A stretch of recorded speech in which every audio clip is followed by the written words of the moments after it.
Hola, me llamo Santiago García, tengo 23 años y soy de Valencia.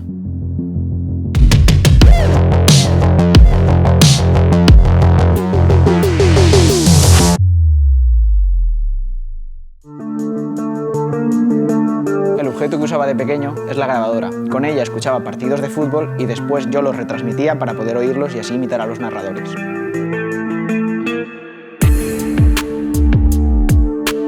Mi asignatura favorita en el instituto era latín, porque coordinaba la historia antigua con la sintaxis. En un principio yo tenía pensado estudiar otra carrera, pero debido a ciertos personajes públicos, al final acabé cambiando de opinión, no de sector, no de ámbito, pero sí de posición o ubicación.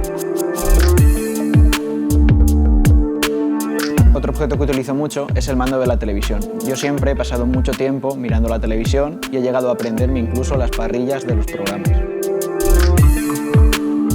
Pues yo creo que mi mejor cualidad profesional es la creatividad. Yo creo que en parte debido a mi sentido del humor, aunque mis amigos no opinen lo mismo, mi capacidad de creatividad se desarrolla bien y creo que es mi mejor cualidad.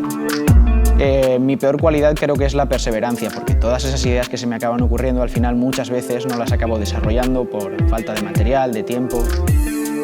Una inspiración para mí, aunque creo que no tengo como tal un referente, es un poco Alex de la Iglesia, porque creo que a pesar de las tramas de sus películas, los personajes que acaba creando son buenas construcciones para fijarse en ellas. Prefiero trabajar en equipo, ya lo he probado, ya he trabajado en equipo y realmente si te acabas coordinando y cohesionando bien con tu equipo, prácticamente acabáis siendo como una familia. Mi carrera yo creo que tiene dos vertientes. Es una más analítica en la que puedes entender el porqué de las cosas y otra más creativa donde tú eres la parte que crea el producto.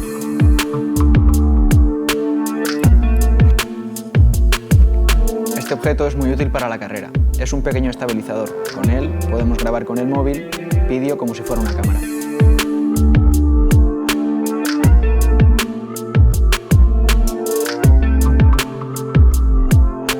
¿Lo has adivinado? Estudio el grado de Comunicación Audiovisual.